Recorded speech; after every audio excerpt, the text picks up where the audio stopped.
When I first moved into the house, I expected nothing more than a roof over my head, a quiet space to collect myself, and maybe the occasional polite exchange with the landlady. But the moment the front door opened, I realized there was something unusual about this place, something about her. She stood there, a woman in her mid-40s, graceful in a way that didn't need announcing. Her confidence wasn't loud.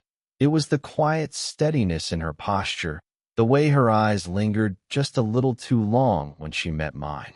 She welcomed me inside with a warmth that didn't feel like formality. Her voice was low, almost soothing, and when she shook my hand, her touch lingered just a breath longer than expected.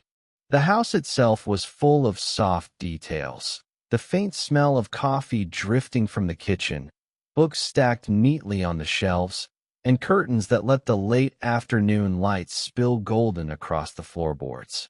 It felt lived in, but also cared for, like her presence had settled into every corner. As she showed me around, I found myself paying more attention to her than the rooms. The way she tucked a strand of hair behind her ear before speaking. The way her laugh, when I made some nervous comment about not breaking anything, carried a richness that stayed with me even as we walked upstairs. Just as I was beginning to feel the strange, magnetic comfort of her company, another voice cut through from behind us. Playful, teasing. Her sister. She appeared suddenly in the doorway, younger only by a few years, but with an energy that contrasted sharply with her elder sister's calm. Where the landlady's movements were measured and graceful, the sisters were quick, expressive, and just a little mischievous. She carried herself with the ease of someone who enjoyed being noticed, and when her eyes found me, they held a glint that made my chest tighten. "Oh, so this is the new tenant," she said, stepping inside as if she already belonged in the conversation. She set her bag down on the chair, brushing past me lightly, her shoulder grazing mine in a way that felt both accidental and deliberate. Her sister gave her a look, the kind that siblings use instead of words, but it was softened by a smile. I realized quickly that there was a rhythm between them, a balance, one steady, one playful. And somehow, in that first evening, I had been drawn into it. As the introductions wrapped up, I should have been thinking about the logistics of living here, the rules, the rent, the schedule. Instead, I found myself watching the way the landlady moved with quiet grace through her own home, and how her sisters seemed to fill the space around her with ease. I couldn't explain why, but I knew this wasn't going to be an ordinary stay. Living in their house quickly became something more than I expected.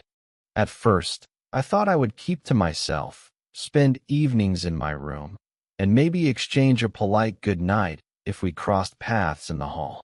But the walls of this house had a way of pulling people together, and soon I found myself drawn into their rhythm. It began with dinners. My landlady would knock on my door, her voice gentle, asking if I'd like to join her at the table. I told myself I could decline, but the smell of roasted garlic or fresh bread always gave me away. She cooked with care, not extravagance, just warmth. Sitting across from her, I noticed how her hands moved with quiet assurance, how she would tilt her head slightly when listening, as though she wanted every word I spoke to matter. Her sister often joined us, sliding into her seat with a burst of laughter, carrying her energy into the room like a fresh breeze. She teased her elder sister lightly. "You're spoiling him already," she'd say with a grin, passing me the serving spoon before I could reach for it. I laughed along, but beneath the humor was something else, the faintest suggestion that I was becoming part of a dynamic that had always belonged only to the two of them. Evenings stretched longer than I intended. What should have been a quick meal turned into hours in the living room. We would talk about everything: books, music, small stories from our days. The landlady listened with an attentiveness that made me feel steady, grounded. Her sister, in contrast, leaned closer when she spoke, her gestures animated, her eyes bright, pulling me into her orbit. There were moments I thought I imagined, the brush of her sleeve against mine when she reached for the wine bottle, the way her laughter sometimes lingered as though directed only at me. And then there were subtler moments, quieter ones, like when her elder sister would set a cup of tea in front of me, her fingers brushing mine ever so slightly as she slid it across. The touches were nothing, really, fleeting, but they stayed with me. The house itself seemed to echo this closeness. Firelight flickered in the evenings, throwing soft shadows across their faces. A clock ticked steadily in the background, the kind of sound you only notice in the quiet, when time feels suspended. I would catch myself watching the two of them, so different in how they carried themselves, yet bound by something unspoken, something deeper than just sisterhood. And though I told myself I was only a tenant, only a passing figure in their lives, I couldn't shake the feeling that I had stepped into something more. A space where affection lingered just beneath the surface. A space where, slowly, I was being invited to belong. It was late one evening when the house finally felt quiet enough for words that wouldn't have been spoken in daylight. The rain had come and gone, leaving the windows misted, and the steady hum of traffic outside had dimmed into nothing. I was in the living room, half distracted by a book, when she walked in. The landlady. She carried herself as she always did, graceful, measured, but there was something softer in her that night. No pretense of being the calm caretaker of the house, just a woman who seemed tired and maybe a little lonely. She sat across from me, smoothing her skirt as though searching for composure. And then, without looking at me, she spoke. "You remind me of a time when I was younger, when everything still felt open. I don't let myself think about that very often." Her voice was quiet, but every word seemed weighted. I wasn't sure if I was meant to answer or simply listen, but I set my book aside. The glow from the lamp lit one side of her face, catching the faint lines that only made her beauty more striking. For the first time, I didn't see her as my landlady, or as someone holding herself apart from me. I saw her as a woman, strong, but carrying things she didn't often share. She spoke of her independence, of years spent keeping everything together by herself. There was pride in her voice, but also a crack of longing, as though she wondered what it had cost her. At one point, her hand brushed lightly against my wrist where it rested on the arm of the chair. The touch lasted no more than a second, but it silenced everything else inside me. Then, as if the moment had been too much, she pulled her hand back and smiled faintly. A retreat, but not a denial. It wasn't long after that her sister appeared. She leaned in the doorway, watching us with a smile that was more knowing than playful. When she stepped into the room, her energy felt different, less teasing, more subdued. She sat beside me, close enough that her knee brushed mine, and said, "Don't let her fool you. She feels everything too deeply. She just hides it." Her words were light, but her eyes carried the same vulnerability I had just seen in her sister. For the first time, I realized this wasn't a house where emotions were kept tidy. Beneath the laughter and the teasing, there was longing here. The sister tilted her head, brushing a strand of hair from her face as she studied me. "She'll hate that I said that," she whispered, smiling again, but softer this time. And in that moment, with one woman's words still echoing in me and the other sitting so close I could feel the warmth radiating from her, I understood. They were letting me into something private, something they didn't share with just anyone. The storm rolled in without warning. One moment the evening was quiet. The next the windows rattled with wind and rain poured down in sheets, so thick the street outside disappeared. I was in the living room when the lights flickered once, twice, and then vanished, leaving only the sound of thunder and the rhythmic patter of water against glass. I thought I was alone until I heard her footsteps. The landlady entered, carrying a candle that cast a small, trembling circle of light around her. Her face glowed softly in its warmth, shadows deepening the lines of her cheekbones, making her beauty feel almost timeless. She set the candle down on the table, then sank into the couch beside me, closer than usual. For a moment, neither of us spoke.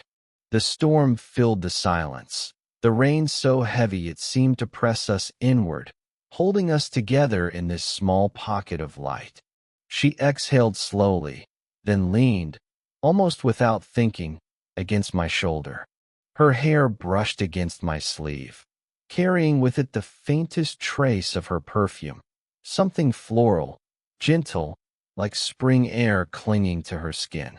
I froze, not wanting to break the spell. The weight of her head against me wasn't much, but it felt like an entire world of trust. Minutes passed this way. The candle flickered. The storm raged. And I sat with her warmth seeping quietly into me, my heartbeat too loud in the silence. Then the sound of a door opening pulled us both from stillness. Her sister appeared, holding a folded blanket, her smile bright against the dim light. "Power's out everywhere," she said lightly, her tone cheerful, but her eyes quick to notice the closeness between us. She didn't tease, though. Instead, she walked over and, with casual ease, draped the blanket across us both before settling onto my other side. Now I was between them. The blanket was large, but not large enough. Her shoulder pressed into mine on the left, her sister's on the right, and beneath the fabric our arms brushed, skin against skin. None of it could be called deliberate, and yet nothing about it felt accidental either. We sat like that, three figures wrapped in a fragile circle of candlelight, the storm outside closing us off from the rest of the world. Conversation turned soft, almost whispered, half because of the intimacy, half because the silence felt sacred. The landlady spoke of how storms used to frighten her as a child, and her sister laughed, admitting she always loved them because they forced everyone to gather close.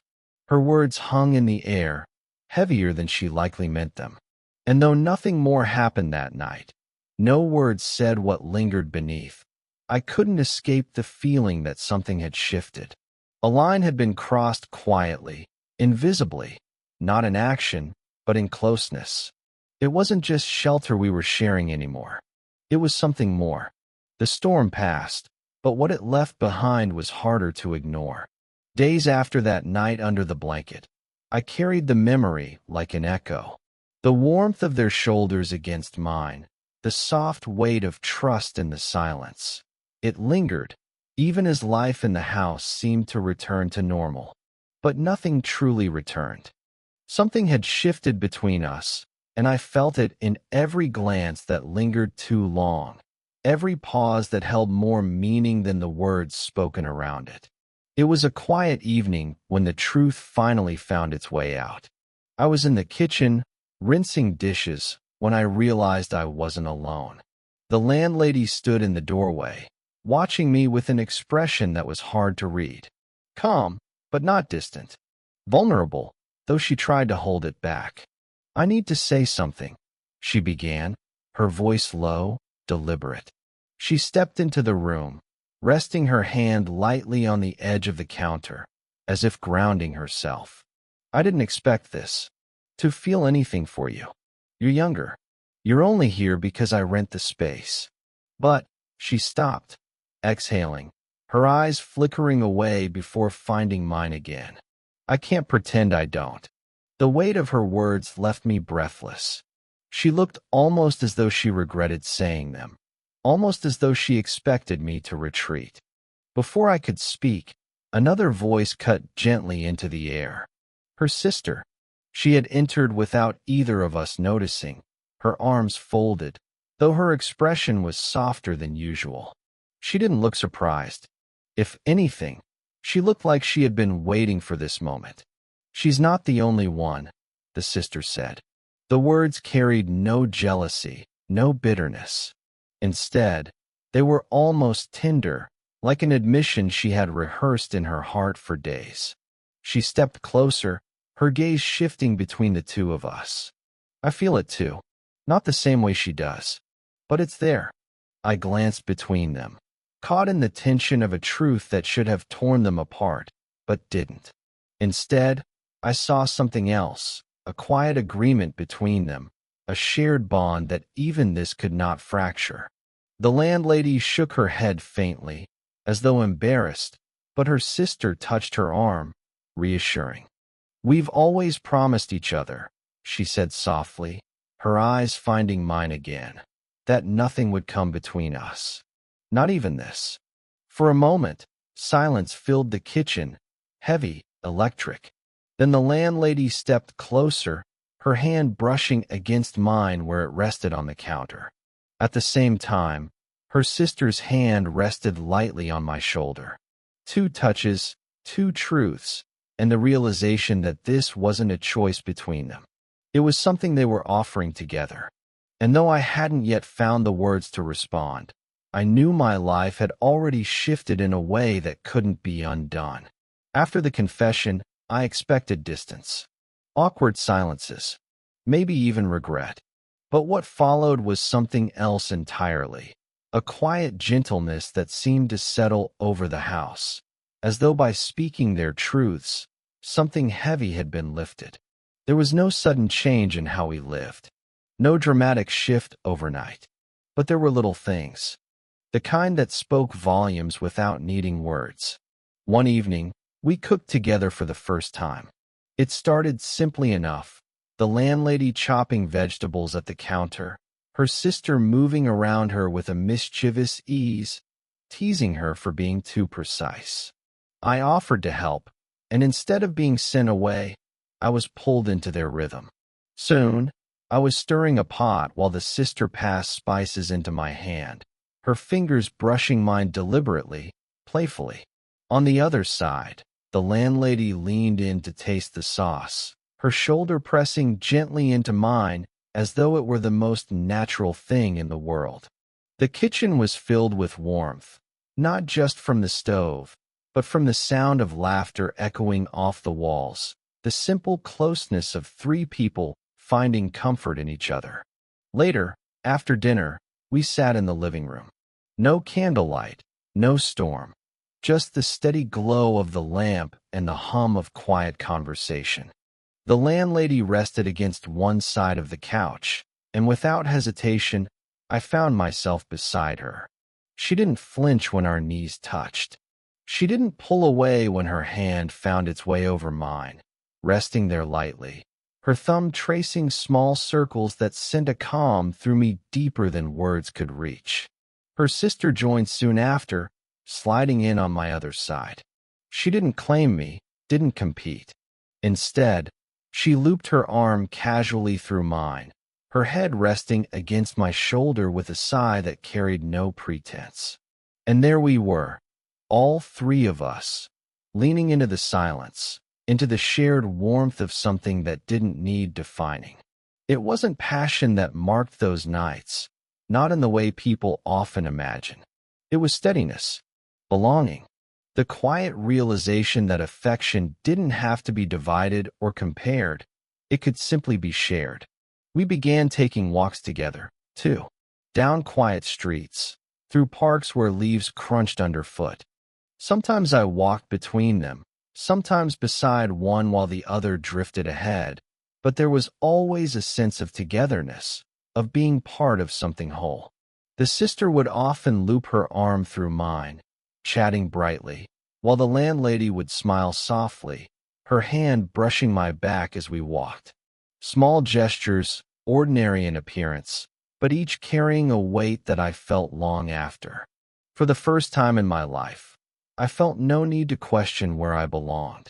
Their closeness wasn't something I had intruded upon. It was something they had chosen to extend to me.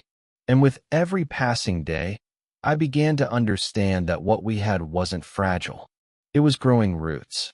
It was a simple evening, nothing unusual on the surface. The storm from weeks ago was long past.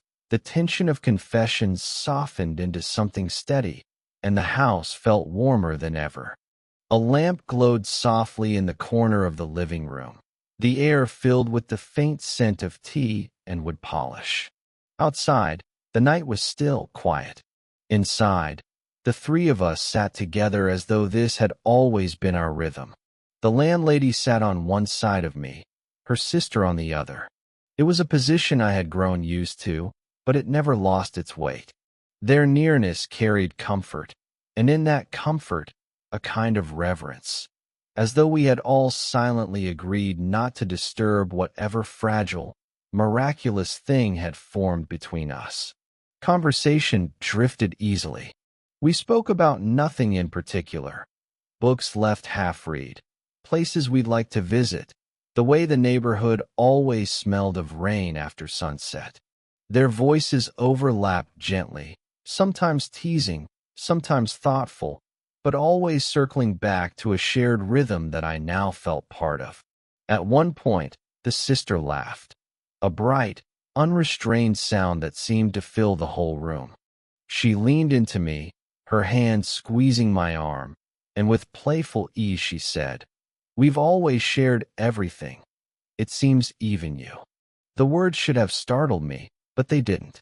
Instead, they felt like the final piece of truth laid bare. There was no jealousy in her voice, no hesitation in her smile. Just honesty, a truth spoken aloud with the kind of confidence that comes when you know nothing will break the bond you hold most dear. The landlady glanced at her, then at me, and though her smile was quieter, it carried the same acceptance. She reached for my hand, her fingers intertwining with mine, her touch soft but certain. And in that moment, I realized what had been given to me. Not possession, not conquest, but belonging. They hadn't chosen me over one another. They had chosen me together, in a way that didn't diminish their bond but extended it, making space for me inside something that had existed long before I came into their lives. The three of us sat in silence for a long while after that. No one moved, no one spoke. The warmth of their shoulders pressed against mine, the steady rhythm of two heartbeats near me, and the quiet peace of being held in a way I had never known before. It wasn't the kind of love people wrote stories about. It was quieter, gentler, but it was ours. And as the lamp hummed softly and the night deepened outside, I understood something with complete clarity. I hadn't just found a place to live. I had found a place to belong.